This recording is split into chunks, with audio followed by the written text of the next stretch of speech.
série de fantasia precisa de um lugar mágico. E às vezes, esse lugar pode ser um acampamento. Oi pessoal, sejam bem-vindos a mais um vídeo do Plantão Geek. Eu sou a Miss Walker e hoje trazendo aqui o nosso segundo vídeo do Esquenta PJ, Esquenta Percy Jackson, que vai ser uma série de vídeos que vai estar saindo toda quarta-feira aqui no Plantão Geek até dia 20 de dezembro, o dia que vai estrear a série Percy Jackson. O primeiro vídeo do Esquenta já saiu e eu vou deixar aqui no card pra vocês a playlist, né, do Esquenta, todos os vídeos vão ficar ali. O intuito aqui do Esquenta é apresentar o universo de Percy Jackson pra quem não sabe nada sobre esse universo, né? Então, assim, você que quer assistir a série, você que quer ser fã dessa saga, ou então até mesmo você que vai querer ler essa saga, porque a gente vai ter vídeo sobre isso também, o Esquenta vai servir muito pra você, mas também se você já for fã de longa data aí de Percy Jackson, igual eu, gente, eu sou fã de Percy Jackson aí há 15 anos da minha vida, só pra vocês terem ideia. Então, se você é fã de longa data também, assiste essa maratona, assiste aqui ao Esquenta Percy Jackson, porque é bom que a gente vai lembrando algumas coisas importantes que podem vir a focar ali na série, né? Com certeza vai focar na série, então todo mundo fica preparado junto, sabe? Ninguém solta a mão de ninguém. No vídeo de hoje a gente vai explicar um pouquinho sobre o acampamento Meio-Sangue, o lugar fantasioso aí principal da saga Percy Jackson. A gente vai explorar o acampamento, mostrar tudo que tem lá dentro, falar algumas histórias bacanas sobre ele, algumas curiosidades. Então basicamente a gente vai fazer um tour no acampamento Meio-Sangue. Se você já gostou da ideia desse vídeo, por favor, gente, não se esquece de se inscrever no canal e deixar o seu like, porque isso me ajuda demais. Compartilha esse vídeo pra todo mundo que você conhece que gosta de Percy Jackson, né? Compartilha o Esquenta com eles. Aconselho vocês a utilizarem a hashtag EsquentaPJ, né? Porque aí a gente pode se identificar aí nas redes sociais, né? Saber que estamos falando dos mesmos vídeos, das mesmas coisas. Então eu convido vocês a utilizarem bastante essa hashtag aí, tanto nos comentários quanto nas redes sociais, que olha, isso aí também já vai me ajudar demais. Bom, gente, na saga Percy Jackson, a gente tem aí um dos locais que mais representam a saga, o acampamento Meio-Sangue, que é o local onde os filhos dos deuses gregos, que são os semideuses, podem frequentar para poder treinar e se aperfeiçoar aí nessa arte de ser um semideus, né? Para eles conseguirem ter mais chance de sobreviver no mundo afora. Além de que eles podem aprender bastante sobre as criaturas e os mitos gregos, e isso pode ser bem útil aí na vida deles. Eles até aprendem a ler em grego antigo, né? Eles são meio que condicionados a ler o grego antigo, eles têm essa facilidade, então eles podem aperfeiçoar isso no acampamento também. E eu falo assim, que eles têm que aprender isso para poder sobreviver no mundo, literalmente, tá, gente? Porque ser um semideus significa que você vai ter um alvo nas costas o tempo todo, você vai estar em perigo o tempo todo, todo mundo vai querer te matar. E é pior ainda se você for filho de algum dos três grandes, né, que seria Zeus, Hades e Poseidon. Se você for filho ou filha de algum desses aí, pensa aí que o perigo triplicou pra você. Geralmente eles são levados para o acampamento Meio-Sangue por um sátiro, que tem o objetivo ali de observar e identificar semideuses, justamente para poder levar em segurança para o acampamento. Quando o semideus chega lá, o pai ou a mãe divino desse semideus pode reconhecer ele, né? Então pode reivindicar ele como filho ou como filha, mas às vezes os deuses não fazem isso, tá? Às vezes eles são bem babaca. E quando isso acontece, aquele recém-chegado é mandado para o chalé de Hermes, que é o deus dos viajantes. Então é assim, é um deus que tende a acolher pessoas de fora. Então é por isso que eles mandam um semideus novo que não foi reivindicado pro chalé do Hermes. Durante a sua estadia no acampamento Meio-Sangue, por vezes você pode ser enviado a uma missão também, que é uma coisa que participa bastante ali da saga. Relembrando aqui vocês que nesse esquenta de Percy Jackson não vai ter spoiler de nada, tá? Eu só vou falar coisas que envolvem o ladrão de raios, mas mesmo assim não vou falar coisas cruciais da história, porque afinal de contas eu quero que você chegue lá dia 20 de dezembro e assista a série preparado por conta do esquenta, né? Você não vai saber do que vai acontecer, mas você já vai estar preparado, você já vai saber mais ou menos do que se trata, entendeu? O acampamento Meio-Sangue fica na costa de Long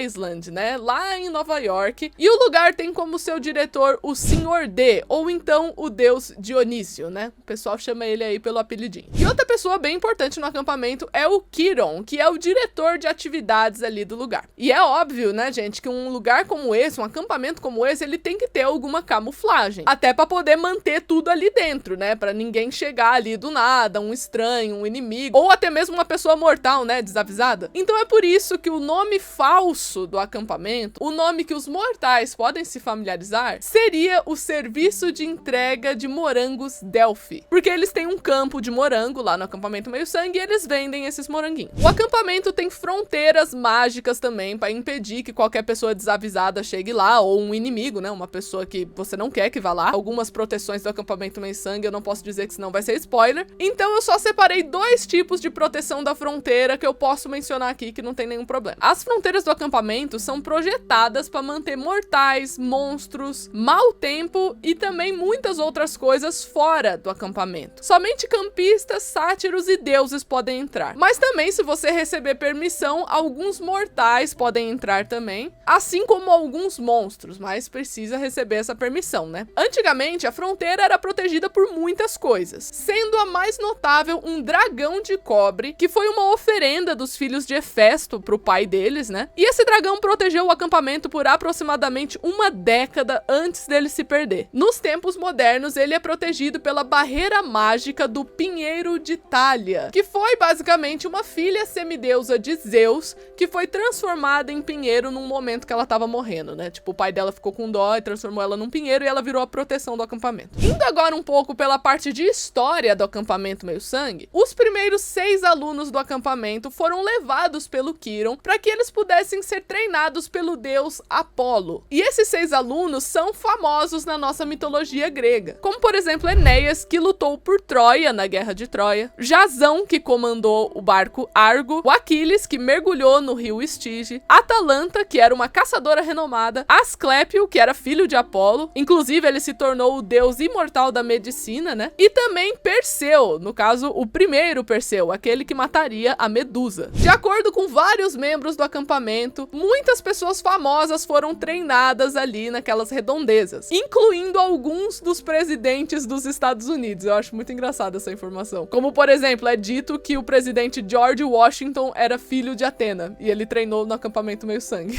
É muito doido isso. O acampamento Meio Sangue, é claro que começou na Grécia Antiga, nem sempre ele foi em Nova York, lá no sopé do Monte Pelion, que era a casa do Kiron. À medida que ele crescia, o acampamento mudou para a base do Monte Olimpo. E foi o deus Apolo que sugeriu a ideia de você utilizar os sátiros para encontrar outros semideuses e trazer para o acampamento. Através dos tempos aí, né, das eras, o acampamento se moveu junto com o Monte Olimpo. Então, como o Monte Olimpo em Percy Jackson está em Nova York, o acampamento também está. Esse lugar é basicamente um santuário para os semideuses. Mas antes que tivessem as fronteiras mágicas, esse lugar era extremamente perigoso. Teve uma vez, por exemplo, numa noite lá na Grécia Antiga, um enorme exército de monstros invadiu o acampamento que quase deixou de existir, sabe? Quase eles destruíram o acampamento inteiro para nunca mais voltar. Só que o exército foi contido pelos campistas e também pelos ex-campistas que tinham ido lá ajudar. No dia seguinte, os deuses concederam as bordas mágicas do acampamento, que estão lá até hoje. Agora a gente vai passar por um pequeno tour dentro do acampamento Meio Sangue, então vamos ver um mapinha aí, começando pelas cabanas, que eu acho que é a parte que mais destaca o acampamento Meio Sangue. Dentro do acampamento, os campistas ficam alojados em 12 cabanas diferentes, cada uma representando uma divindade. E eles ficam alojados de acordo com o seu pai ou com a sua mãe divina. Então assim, se você é filho de Atena, você vai ficar na cabana de Atena. Tipo isso. Em Ladrão de Raios, as divindades que possuem cabanas são Zeus, Hera,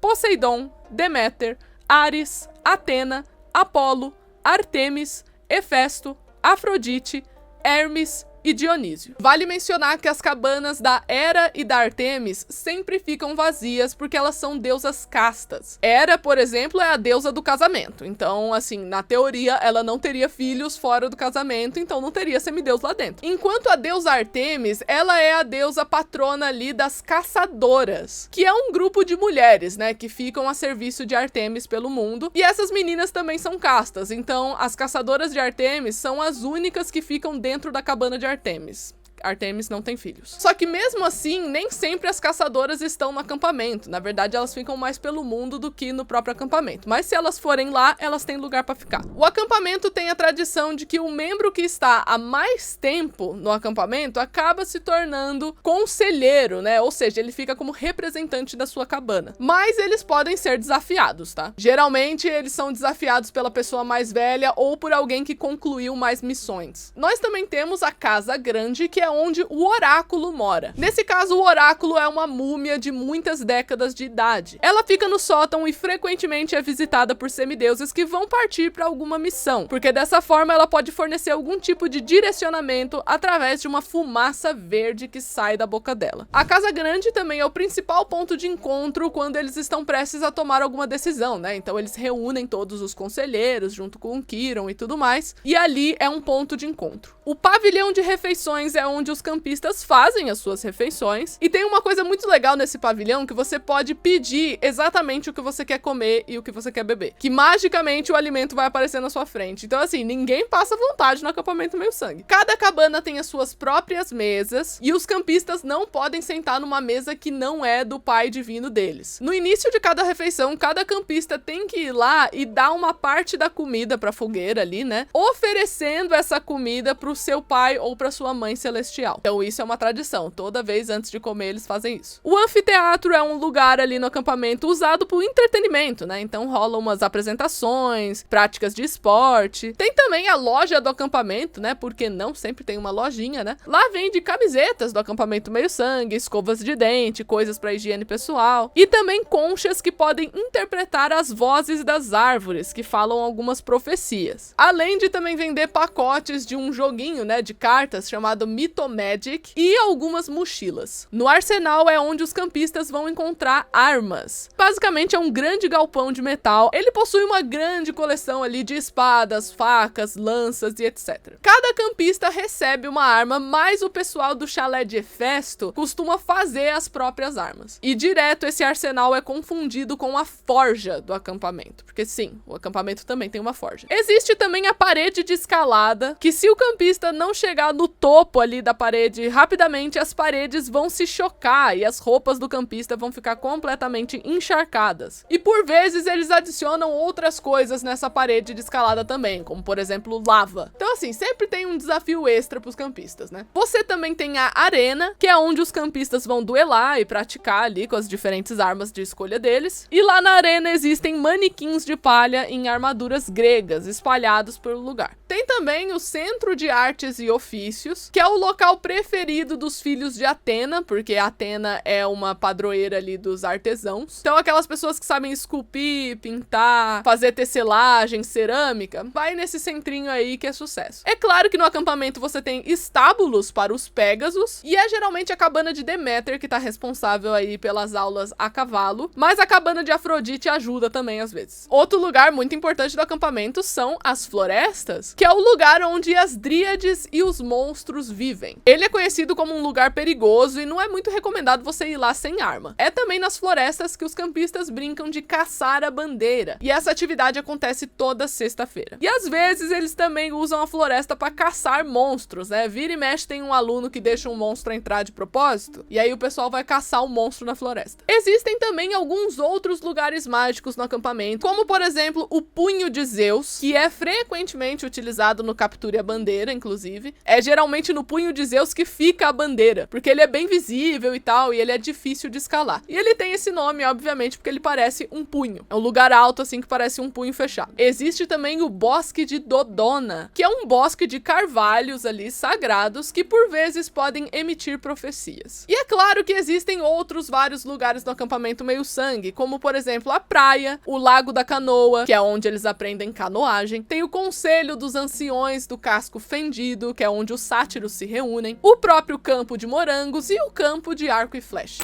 E é claro que o acampamento também tem algumas tradições, por conta das suas raízes gregas, como por exemplo, os vencedores ou as vencedoras das atividades recebem uma coroa de louros, além de desfilar pelo acampamento. Outra coisa que é meio triste assim é que sempre que um companheiro vai sair para uma missão, o pessoal do chalé dele ali vai tecer uma mortalha funerária, porque eles vão esperar que a pessoa volte morta, basicamente isso. Se esse campista não tiver nenhum irmão, né, não tiver ninguém ali no chalé dele, uma outra cabana pode fazer isso por ele. E caso esse campista retorne vitorioso, eles vão e queimam a mortalha. Mas assim, ela sempre fica pronta, por via das dúvidas. Mas a tradição mais famosa do acampamento são os colares de conta, como esse que eu estou utilizando aqui. No final de cada verão, os conselheiros votam no maior acontecimento que rolou ali no verão e eles produzem uma conta para poder colocar aqui no colar de todos os campistas. Então, para você saber quem tá no acampamento há mais tempo, é só contar a quantidade de contas que tem aqui no colar da pessoa. O meu que eu tô usando aqui é o colar do Percy, quando ele termina a saga, né? Então por isso que tem 5. No início do livro O Ladrão de Raios, e isso já é evidente também na série, a personagem Annabeth já tem 5 contas. Então assim, só pra vocês terem uma ideia como é que funciona esse sistema, né? A Annabeth é uma das pessoas mais antigas do acampamento e ela tem só 12 anos no primeiro livro. Mas eu acho bonitinho, sabe? Eu acho legal esse negócio de ter as contas no acampamento, eles pintarem ali uma imagem representativa daquele verão. Acho super bacana, é a minha tradição favorita. Percy Jackson,